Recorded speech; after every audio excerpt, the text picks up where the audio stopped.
ദൈവനാമത്തിന് മഹത്വമുണ്ടാകട്ടെ. സഹോദരങ്ങളെ, യേശു നൽകിയ 2 പ്രധാന കൽപ്പനകൾ നമുക്കെല്ലാവർക്കും അറിവുള്ളതാണല്ലോ. മത്തായി 22, 37, 38, 39 കേൾക്കൂ. യേശു അവനോട്, നിന്റെ ദൈവമായ കർത്താവിനെ നീ പൂർണ്ണ ഹൃദയത്തോടും പൂർണ്ണ ആത്മാവോടും പൂർണ്ണ മനസ്സോടും കൂടെ സ്നേഹിക്കണം. ഇത് മഹത്തരവും ഒന്നാമത്തേതുമായ കൽപ്പന. രണ്ടാമത്തേതും അതിനോട് സമം, കൂട്ടുകാരനെ നിന്നെപ്പോലെ തന്നെ സ്നേഹിക്കണം. ഈ കൽപ്പനകൾ അനുസരിക്കാതെ യേശുവിൻ്റെ ശിഷ്യനാകാൻ കഴിയില്ല. ആത്മാർത്ഥമായി തന്നെ നാം ദൈവത്തെ സ്നേഹിക്കണം. ദൈവത്തെ യഥാർത്ഥത്തിൽ സ്നേഹിക്കുന്നവർ കപടഭക്തരായിരിക്കുകയില്ല. ഒരു കപടഭക്തിക്കാരൻ അംഗീകാരത്തിനോ നേട്ടത്തിനോ വേണ്ടി താനല്ലാത്ത ഒരാളായി നടിക്കുന്നു. പഴയ നിയമത്തിൽ യെശയ്യാവ് 29:13 പറയുന്നു, ശ്രദ്ധിക്കൂ. ഈ ജനം അടുത്തു വന്ന് വായുകൊണ്ടും അധരം കൊണ്ടും എന്നെ ബഹുമാനിക്കുന്നു, എങ്കിലും അവരുടെ ഹൃദയത്തെ അവർ എങ്കിൽ നിന്ന് ദൂരത്ത് അകറ്റിവെച്ചിരിക്കുന്നു. എന്നോടുള്ള അവരുടെ ഭക്തി മനഃപ്പാഠമാക്കിയ മനുഷ്യ കൽപ്പനയത്രേ. ഇതാണ് കാപട്യം.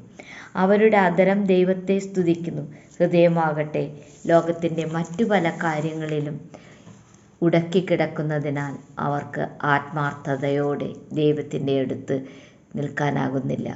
പുതിയ നിയമത്തിൽ യേശു ഇത് തന്നെ ആവർത്തിച്ച് പറയുന്നത് കേട്ടു നോക്കൂ. മത്തായി 15, 7, 8, 9.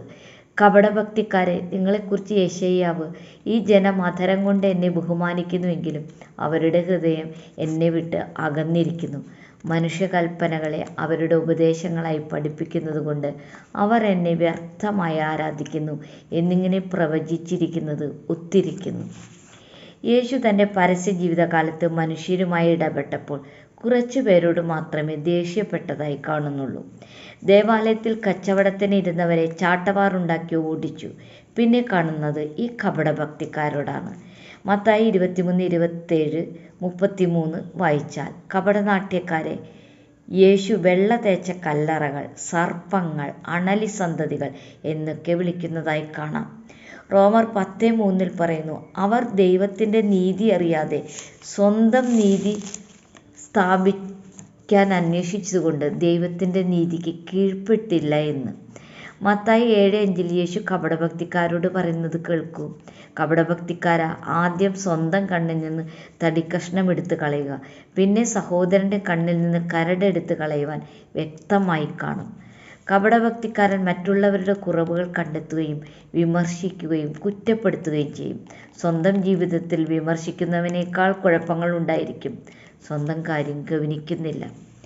ഇവരെക്കുറിച്ച് തന്നെ തീത്തോസ് 1:16 പറയുന്നു, അവർ ദൈവത്തെ അറിയുന്നുവെന്ന് പ്രഖ്യാപിക്കുന്നുവെങ്കിലും പ്രവൃത്തികളാൽ അവനെ നിഷേധിക്കുന്നു.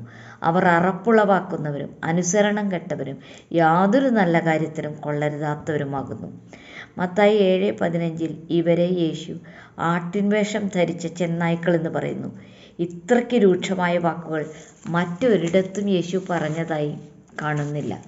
മത്തായി 6:1 യേശു പറയുന്നത്, മനുഷ്യർ കാണേണ്ടതിനായി നിങ്ങളുടെ നീതിപ്രവൃത്തികൾ അവരുടെ മുമ്പിൽ ചെയ്യാതിരിപ്പാൻ ജാഗ്രതയുള്ളവരായിരിപ്പിൻ, അല്ല എങ്കിൽ സ്വർഗത്തിലുള്ള നിങ്ങളുടെ പിതാവിൻ്റെ പക്കൽ നിന്നും നിങ്ങൾക്ക് പ്രതിഫലം ലഭിക്കുകയില്ല.